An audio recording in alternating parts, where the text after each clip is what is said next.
Comedy Kiladi Madenur Manu arrest ಆಗಿದ್ದಾರೆ. ಹಾಸನದ ಶಾಂತಿ ಗ್ರಾಮದಲ್ಲಿ ಮನು ಅವರನ್ನ ಅರೆಸ್ಟ್ ಮಾಡಲಾಗಿದೆ ಅನ್ನೋ ಅಪ್ಡೇಟ್ ಲಭ್ಯ ಆಗ್ತಾ ಇದೆ.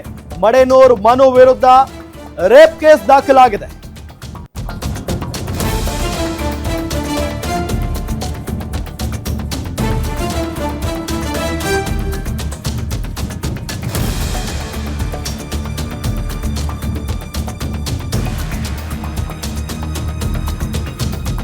ಅನ್ನಪೂರ್ಣೇಶ್ವರಿ ನಗರ ಠಾಣೆಯಲ್ಲಿ ದಾಖಲಾಗಿತ್ತು ಕೇಸ್ ದಾಖಲಾಗ್ತಾ ಇದ್ದಂತೆ ಮಡೆನೂರ್ ಮನು ತಲೆಮರೆಸಿಕೊಂಡಿದ್ರು. ಹಾಸನದ ಶಾಂತಿ ಗ್ರಾಮದಲ್ಲಿ ಅವರನ್ನ ಅರೆಸ್ಟ್ ಮಾಡಿ ಈಗ ಕರೆ ತರಲಾಗ್ತಾ ಇದೆ.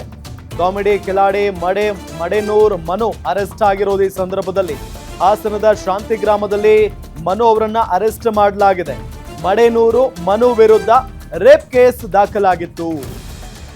ಮನು ವಿರುದ್ಧ ಸಹನಟಿ ದೂರು ಕೊಟ್ಟಿದ್ರು. ಅನ್ನಪೂರ್ಣೇಶ್ವರಿ ನಗರ ಠಾಣೆಯಲ್ಲಿ ಕೇಸ್ ದಾಖಲಾಗಿತ್ತು. ಕೇಸ್ ದಾಖಲಾಗ್ತಾ ಇದ್ದಂತೆ ಮನು ಎಲ್ಲಿದ್ದಾರೆ ಅಂತ ಹುಡುಕಾಡಿದ್ರೆ ತಲೆಮರೆಸಿಕೊಂಡಿದ್ರು. ಅವ್ರು ಎಲ್ಲಿದ್ದಾರೆ ಅಂತ ಗೊತ್ತೇ ಆಗಿರಲಿಲ್ಲ. ಆದ್ರೆ ಹಾಸನದ ಶಾಂತಿ ಗ್ರಾಮದಲ್ಲಿ ಈಗ ಸಿಕ್ಕಾಕೊಂಡಿದ್ದಾರೆ. ಅವರನ್ನ ಅರೆಸ್ಟ್ ಮಾಡಿ ಕರೆತರಲಾಗ್ತಾ ಇದೆ. ಈ ಸಂದರ್ಭದಲ್ಲಿ ಒಂದು ಕಡೆ ಆ ಯುವತಿ ಅಥವಾ ಮಹಿಳೆ ಸಾಲು ಆರೋಪಗಳನ್ನ ಮನು ಅವರ ಮೇಲೆ ಮಾಡಿದ್ದಾರೆ. ಇದೆಲ್ಲದರ ಜೊತೆಗೆ ಈಗ ಮನು ಅವರ ರಿಯಾಕ್ಷನ್ ಯಾವ ರೀತಿ ಆಗಿರುತ್ತೆ, ಇದು ಈಗ ಕುತೂಹಲಕಾರಿ ವಿಚಾರ. ಅದರಲ್ಲೂ ಕೇಸ್ ದಾಖಲಾಗ್ತಾ ಇದ್ದಂತೆ ಮನು ಯಾಕೆ ತಲೆಮರೆಸಿಕೊಂಡ್ರು ಅಂದ್ರೆ, ಈಗ ಏನ್ ರೇಪ್ ಕೇಸ್ ದಾಖಲು ಮಾಡಿದಾರಲ್ಲ ಆ ಮಹಿಳೆ, ಅದು ನಿಜಾನ? ಹಾಗಾದ್ರೆ ಯಾಕೆ ಅಂತ ಅಂದ್ರೆ, ಈಗ ನಿಜ ಅಲ್ಲದೆ ಇದ್ದಿದ್ರೆ ಅಥವಾ ಅದು ಸುಳ್ಳಾಗಿದ್ರೆ ಮಡೆನೂರ್ ಮನು ಯಾಕೆ ತಲೆಮರೆಸಿಕೊಳ್ಬೇಕಾಗಿತ್ತು? ಈ ರೀತಿಯಾದಂಥ ಪ್ರಶ್ನೆಯೂ ಕೂಡ ಇದೆ. ಹಾಗಾಗಿನೇ ಈಗ ಅವರನ್ನ ಅರೆಸ್ಟ್ ಮಾಡಿ ಕರೆ ತರುವಂತ ಕೆಲಸ ಆಗ್ತಾ ಇದೆ. ಅವರನ್ನ ವಿಚಾರಣೆಗೆ ಒಳಪಡಿಸಿದಂತ ಸಂದರ್ಭದಲ್ಲಿ ಅಸಲಿ ಸತ್ಯ ಹೊರಗಡೆ ಬರುತ್ತೆ. ಈಗ ಏಕಾಏಕಿಯಾಗಿ ಮನು ತಲೆಮರೆಸಿಕೊಂಡಿದ್ದಾರೆ ಅಂತ ಅಂದಾಗ ಒಂದಂತೂ ಓಡಾಡ್ತಾ ಇತ್ತು ಸೋಷಿಯಲ್ ಮೀಡಿಯಾದಲ್ಲಿ, ಹೌದು ಮನು ಈ ರೀತಿಯಾಗಿ ಮಾಡಿರಬಹುದು, ಹಾಗಾಗಿನೇ ಆ ಯುವತಿ ಕಂಪ್ಲೇಂಟ್ ಅನ್ನ ಕೊಟ್ಟಿದ್ದಾಳೆ, ಮನುದೇ ತಪ್ಪು ಅನ್ನೋ ನಿಟ್ಟಿನಲ್ಲಿ ಓಡಾಡ್ತಾ ಇತ್ತು. ಹಾಗಾಗಿನೇ ಈಗ ಮನು ಅವರ ಒಂದು ರಿಯಾಕ್ಷನ್ ಯಾವ ರೀತಿಯಾಗಿರುತ್ತೆ ಈ ವಿಚಾರಕ್ಕೆ ಸಂಬಂಧಪಟ್ಟಂತೆ. ಮಡೆನೂರ್ ಮನು ಅಸಲಿಗೆ ಆ ಯುವತಿಗೆ ಮೋಸ ಮಾಡಿದಾರ? ಸಹನಟಿ ಆಕೆಯೂ ಕೂಡ ಕಲಾವಿದೆ. ಇವರಿಬ್ರು ಕೂಡ ಒಂದೇ ಶೋನಲ್ಲಿ ಸಾಕಷ್ಟು ಬಾರಿ ಭಾಗಿಯಾಗಿದ್ದಾರೆ. ಆದರೆ ಈಗ ಏಕಾಏಕಿಯಾಗಿ ಮನು ಅವರ ಮೇಲೆ ಕಂಪ್ಲೇಂಟ್ ಅನ್ನ ಕೂಡ ದಾಖಲು ಮಾಡಿರೋದು ಸಹನಟಿ. ಇದೆಲ್ಲದರ ಜೊತೆಗೆ ಮನು ಅಭಿನಯಿಸಿರುವಂತ ಒಂದು ಸಿನಿಮಾ ಕೂಡ ನಾಳೆ ತೆರೆಗೆ ಬರ್ತಾ ಇದೆ ಅನ್ನೋದು ಗೊತ್ತಾಗ್ತಾ ಇರುವಂತ ವಿಚಾರ. ಹಾಗಾಗಿನೇ ಬಹಳಷ್ಟು ಕುತೂಹಲ ಇದೆ ಈ ಒಂದು ಪ್ರಕರಣಕ್ಕೆ ಸಂಬಂಧಪಟ್ಟಂತೆ.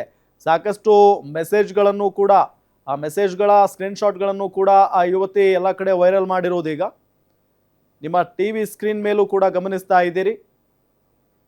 ಬಹಳಷ್ಟು ಮೆಸೇಜಸ್ಗಳನ್ನು ಕೂಡ ಆತ ಮಾಡಿದ್ದಾರೆ. ಜೊತೆಗೆ ಮದುವೆ ಆಗಿದ್ರು ಅಂತ ಕೂಡ ಹೇಳಲಾಗ್ತಾ ಇದೆ, ಮತ್ತೆ ಜೊತೆಗಿದ್ರು ಅಂತ ಕೂಡ ಹೇಳಲಾಗ್ತಾ ಇದೆ.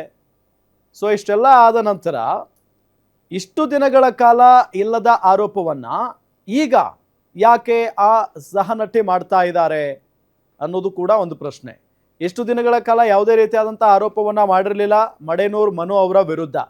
ಆದರೆ ಈಗ ಏಕಾಏಕಿಯಾಗಿ ಆರೋಪವನ್ನ ಮಾಡ್ತಾ ಇರೋದು, ಜೊತೆಗೆ ಕಂಪ್ಲೇಂಟ್ ಅನ್ನ ಕೂಡ ಕೊಟ್ಟಿದ್ದಾರೆ ಅವರು. ಹಾಗಾಗಿನೇ ಇಷ್ಟು ದಿನ ಇಲ್ಲದ್ದು ಈಗ ಯಾಕೆ ಬಂತು, ಈಗ ಯಾಕೆ ದೂರನ್ನ ದಾಖಲು ಮಾಡಿದ್ದಾರೆ ಅನ್ನೋ ಒಂದು ಪ್ರಶ್ನೆ ಸಹಜವಾಗಿ ಇದ್ದೇ ಇದೆ. ಇದ್ರ ಜೊತೆಗೆ ಈಗ ಮಡೆನೂರ್ ಮನು ಅಭಿನಯಿಸಿರುವಂಥ ಒಂದು ಸಿನಿಮಾ ಕೂಡ ನಾಳೆ ರಿಲೀಸ್ ಆಗೋದಕ್ಕೆ ನಿಂತ್ಕೊಂಡಿರೋದು. ಹಾಗಾಗಿನೇ ಈ ಸಂದರ್ಭದಲ್ಲಿ ಏನಾದರೂ ಗಿಮಿಕ್ ಮಾಡ್ತಾ ಇದ್ದಾರಾ ಅಂತ ಹೇಳಿ ಸೋಷಿಯಲ್ ಮೀಡಿಯಾದಲ್ಲಿ ಒಂದಿಷ್ಟು ಪ್ರಶ್ನೆಗಳು ಕೂಡ ಓಡಾಡ್ತಾ ಇದ್ದಾವೆ. ಈಗ ಒಟ್ಟಾರೆಯಾಗಿ ಮಡೆನೂರ್ ಮನು ಅವರನ್ನ ಅರೆಸ್ಟ್ ಮಾಡಲಾಗಿದೆ, ಕರೆ ತರಲಾಗ್ತಾ ಇದೆ ಬೆಂಗಳೂರಿನತ್ತ. ವಿಚಾರಣೆಗೆ ಒಳಪಡಿಸಿದಂಥ ಸಂದರ್ಭದಲ್ಲಿ ಈ ಒಂದು ಪ್ರಕರಣ ಯಾವ ರೀತಿಯಾಗಿ ತಿರುವನ್ನ ಪಡೆದುಕೊಳ್ಳುತ್ತೆ ಅನ್ನೋದೇ ಕುತೂಹಲದ ಪ್ರಶ್ನೆ. ಮನು ವಿರುದ್ಧ ಅತ್ಯಾಚಾರ ಪ್ರಕರಣ ದಾಖಲಾಗಿದೆ, ಸಣ್ಣ ಪುಟ್ಟ ಅಲ್ಲ, ಅತ್ಯಾಚಾರ ಪ್ರಕರಣ ದಾಖಲಾಗ್ತಾ ಇದ್ದಂತೆ ಮಡೆನೂರ್ ಮನು ಎಲ್ಲಿ ಅಂತ ಪೊಲೀಸ್ನವ್ರು ಹುಡುಕಾಡೋದಕ್ಕೆ ಶುರು ಮಾಡಿದಾಗ ಮಡೆನೂರ್ ಮನು ಕಾಣೆಯಾಗ್ಬಿಟ್ಟಿದ್ರು, ನಾಪತ್ತೆ ಆಗ್ಬಿಟ್ಟಿದ್ರು, ಎಲ್ಲೋ ತಲೆಮರೆಸ್ಕೊಂಡ್ಬಿಟ್ಟಿದ್ರು. ಹಾಗಾಗಿನೇ ಅವರನ್ನ ಹುಡುಕಾಡುತ್ತಾ ಹಾಸನದ ಕಡೆ ಹೋದಂತಹ ಸಂದರ್ಭದಲ್ಲಿ ಈಗ ಸಿಕ್ಕಾಕೊಂಡಿದ್ದಾರೆ ಮಡೆನೂರು ಮನು ಶಾಂತಿ ಗ್ರಾಮದಲ್ಲಿ ಅನ್ನೋದು ಗೊತ್ತಾಗ್ತಾ ಇದೆ. ಹಾಸನದ ಶಾಂತಿ ಗ್ರಾಮದಲ್ಲಿ ಸಿಕ್ಕಾಕೊಂಡಿರೋದು. ಡೀಟೇಲ್ಸ್ ಕೊಡ್ತಾರೆ ನಮ್ಮ ಸೀನಿಯರ್ ಕ್ರೈಮ್ ರಿಪೋರ್ಟರ್ ಅಜಯ್. ಈಗ ಮಡೆನೂರ್ ಮನು ಅವರನ್ನ ಅರೆಸ್ಟ್ ಮಾಡಲಾಗಿದೆ ಅನ್ನೋದು ಗೊತ್ತಾಗ್ತಾ ಇದೆ.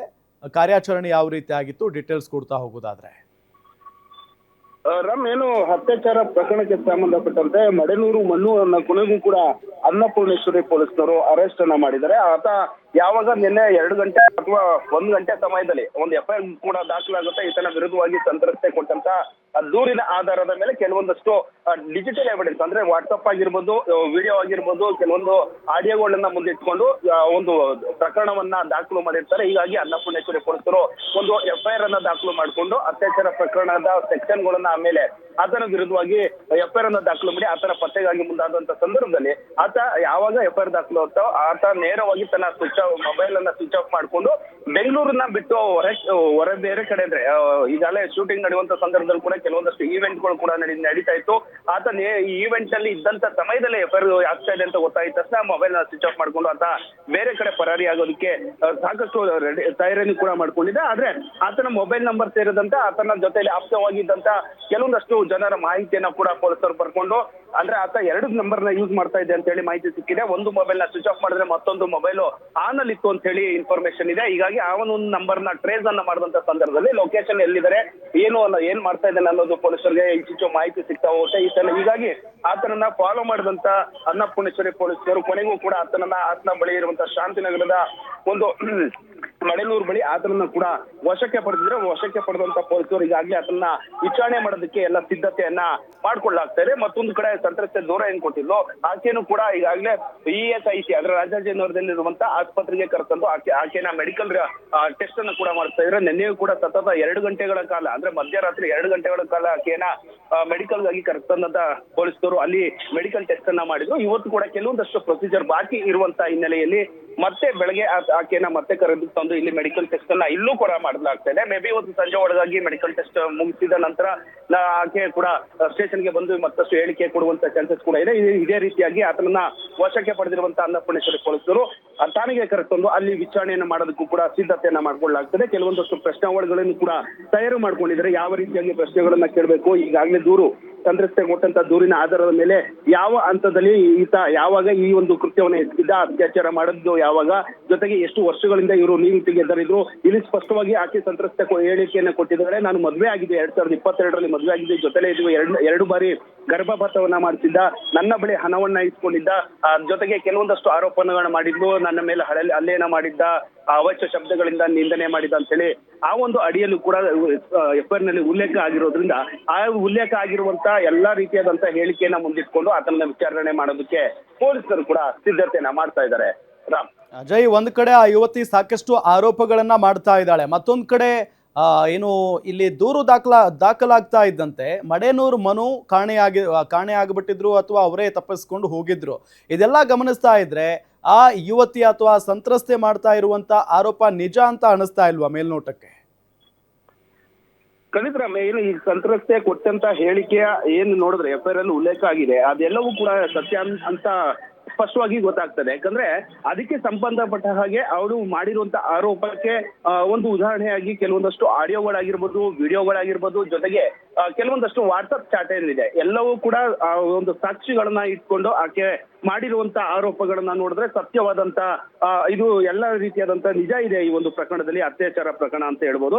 ಆದ್ರೆ ಇಲ್ಲಿ ಮೇಲ್ನೋಟಕ್ಕೆ ಇಷ್ಟೆಲ್ಲ ಕಾಣಿಸ್ತಾ ಇದೆ. ಆದ್ರೆ ಆತನ ಒಂದ್ ಸೈಡ್ ಈಕೆ ಕೊಟ್ಟಂತ ಹೇಳಿಕೆಯನ್ನ ಒಂದ್ ಸೈಡ್ ನೋಡಿದ್ರೆ ಅದು ಸತ್ಯ ಅಂತ ಗೊತ್ತಾಗುತ್ತೆ. ಆದ್ರೆ ಆತ ವಿಚಾರಣಾ ಹಂತದಲ್ಲಿ ಆತ ಕೊಡುವಂತ ಹೇಳಿಕೆ ಏನಿದೆ ಅದು ಕೂಡ ಪ್ರಾಮುಖ್ಯತೆನ ಪಡೆದುಕೊಳ್ಳುತ್ತೆ. ಹೀಗಾಗಿ ಆತನ ಈ ವಿಚಾರಣೆ ಹಂತದಲ್ಲಿ ಆತ ಕೊಡುವಂತ ಹೇಳಿಕೆ ಹೇಗೆ, ಆತನ ಈಕೆಯ ವಿರುದ್ಧವಾಗಿ ಆತ ಯಾವೆಲ್ಲ ಆರೋಪಗಳನ್ನ ಮಾಡ್ತಾನೆ, ಜೊತೆಗೆ ಮದುವೆ ಆಗಿರೋದು ನಿಜವಾ, ಈ ಎಲ್ಲ ವಿಚಾರಗಳು ತನಿಖೆ ನಂತರವಷ್ಟೇ ಗೊತ್ತಾಗ್ಬೇಕಾಗಿದೆ. ಹೀಗಾಗಿ ಪೊಲೀಸರು ಅದಕ್ಕೆ ಬೇಕಾದಂತ ತಯಾರಿನ ಮಾಡ್ಕೊಂಡಿದ್ರೆ ಕೆಲವೊಂದಷ್ಟು ಪ್ರಶ್ನಾವಳಿಗಳನ್ನ ಮಾಡ್ಬೇಕಾಗುತ್ತೆ, ವಿಚಾರಣೆಯನ್ನ ಮಾಡ್ಬೇಕಾಗುತ್ತೆ. ಹೀಗಾಗಿ ವಿಚಾರಣಾ ಹಂತದಲ್ಲಿ ಯಾವುದು ಕೂಡ ಈಗ FIR ಕೂಡ ಸತ್ಯ ಅಂತ ಹೇಳಕ್ಕಾಗಲ್ಲ. ಅವಳು ಆರೋಪ ಮಾಡಿರುವಂತ ಹೇಳಿಕೆಯನ್ನ ನೋಡಿದ್ರೆ ವಿಚಾರಣಾ ಹಂತದಲ್ಲಿ ವಿಚಾರಣೆ ಮುಗ್ದಂತ ವೇಳೆಯಲ್ಲಿ ಮತ್ತಷ್ಟು ವಿಚಾರಗಳು ಅಂತ ಸತ್ಯಾಂಶಗಳು ಕೂಡ ಹೊರ ಬರ್ಬೇಕಾಗಿದೆ. ಹೀಗಾಗಿ ಪೊಲೀಸರು ತನಿಖಾ ನಂತರವಷ್ಟೇ ಕೆಲವೊಂದಷ್ಟು ಇಂಟ್ರೆಸ್ಟಿಂಗ್ ವಿಚಾರಗಳು ಕೂಡ ಬೆಳಕಿಗೆ ಬರ್ಬೇಕಾಗಿರುವಂತದ್ದು.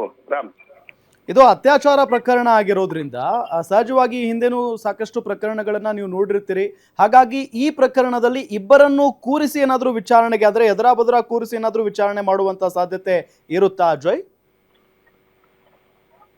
ಇಲ್ಲಿ ಎದುರು ಬದರು ಕೂರಿಸಿಕೊಂಡು ವಿಚಾರಣೆ ಮಾಡುವಂತ ಸಾಧ್ಯತೆ ಏನು ಇರೋದಿಲ್ಲ. ಯಾಕಂದ್ರೆ ಈ ಒಂದು ಪ್ರಕರಣದಲ್ಲಿ ಆಕೆಯನ್ನ ಮೆಡಿಕಲ್ ಟೆಸ್ಟ್ಗೂ ಕೂಡ ಕರ್ಕೊಂಡ್ ಬಂದಿದ್ರೆ ಆ ಮೆಡಿಕಲ್ ರಿಪೋರ್ಟ್ ಕೂಡ ಬರ್ಬೇಕಾಗುತ್ತೆ. ಆ ಮೆಡಿಕಲ್ ರಿಪೋರ್ಟ್ ನಲ್ಲಿ ಗೊತ್ತಾಗಬೇಕು ಈತ ಬಲವಂತವಾಗಿ ರೇಪನ್ನ ಮಾಡಿದ್ನ ಅಥವಾ ಹರಾಸ್ಮೆಂಟ್ ಮಾಡಿದ್ನ, ಈ ಎಲ್ಲ ವಿಚಾರಗಳು ಕೂಡ ಈ ಮೆಡಿಕಲ್ ರಿಪೋರ್ಟ್ ನಂತರವಷ್ಟೇ ಗೊತ್ತಾಗುತ್ತೆ. ಜೊತೆಗೆ ಈಗ ಅದನ್ನ ಅರೆಸ್ಟ್ ಮಾಡಿದ್ದಾರೆ. ಅರೆಸ್ಟ್ ಪ್ರೊಸೀಜರ್ ಮುಗಿಸ್ಬೇಕಾಗುತ್ತೆ. ಇವತ್ತು ಯಾವ ವಿಚಾರಕ್ಕೆ ನಿಮ್ನ ಅರೆಸ್ಟ್ ಮಾಡ್ತಾ ಇದೀನಿ ಅಂತ ಮೆಮೊ ಕೊಡಬೇಕಾಗುತ್ತೆ, ರೀಸನ್ ಕೊಡಬೇಕಾಗುತ್ತೆ. ಆ ನಂತರ ಆತನನ್ನ ಅರೆಸ್ಟ್ ಪ್ರೊಸೀಜರ್ ಮುಗಿಸಿದ ನಂತರ ಠಾಣೆಗೆ ಕರೆತಂದು ನಾಳೆವರೆಗೂ ಕೂಡ ವಿಚಾರಣೆಯನ್ನ ಮಾಡಬಹುದು, ಅಥವಾ ಇವತ್ತು ಮಧ್ಯರಾತ್ರಿ ಒಳಗಾಗಿ ಆತನನ್ನ ಕೋರ್ಟ್ಗೆ ಓಪನ್ ಕೋರ್ಟ್ಗಾದ್ರೂ ಬಿಡಬಹುದು. ಇಲ್ಲ ಲೇಟ್ ಆಯ್ತು ಅಂದ್ರೆ ಮಧ್ಯರಾತ್ರಿ ಕೋರಮಂಗಲ ಜಡ್ಜ್ ನಿವಾಸಕ್ಕೆ ಆತನನ್ನ ಕರೆದು ಹೋಗಿ ಕಸ್ಟಡಿಗೆ ಕೇಳಬಹುದು. 10 ದಿನ ಆಗಿರ್ಬೋದು, 12 ದಿನ ಆಗಿರ್ಬೋದು, 7 ದಿನ ಆಗಿರ್ಬೋದು. ಈ ರೀತಿಯಾಗಿ ಪೊಲೀಸರು ಕಸ್ಟಡಿಗೆ ಕೊಡಿ ನಾವು ಮತ್ತಷ್ಟು ವಿಚಾರಣೆಯನ್ನ ಮಾಡ್ಬೇಕಾಗುತ್ತೆ. ಜೊತೆಗೆ ಈತ ನಟ ಆಗಿರೋದ್ರಿಂದ ಮತ್ತೊಬ್ಬ ಸಹ ನಟಿ ಜೊತೆಗೆ ರೇಪ್ ಮಾಡಿದ್ದಾನೆ. ಹೀಗಾಗಿ ಇದನ್ನ ವಿಚಾರಣೆ ಕೂಡ ಸಾಕಷ್ಟು ಪ್ರಾಮುಖ್ಯತೆನ ಪಡ್ಕೊಳ್ಳುತ್ತೆ ಅಂತ ಹೇಳಿ ಕೆಲವೊಂದಷ್ಟು ಮನವಿಯನ್ನ ನ್ಯಾಯಾಧೀಶರ ಮುಂದೆ ಮಾಡಬಹುದು. ಹೀಗಾಗಿ ನ್ಯಾಯಾಧೀಶರು ಕೂಡ ಆ ಒಂದು ಸಂದರ್ಭದಲ್ಲಿ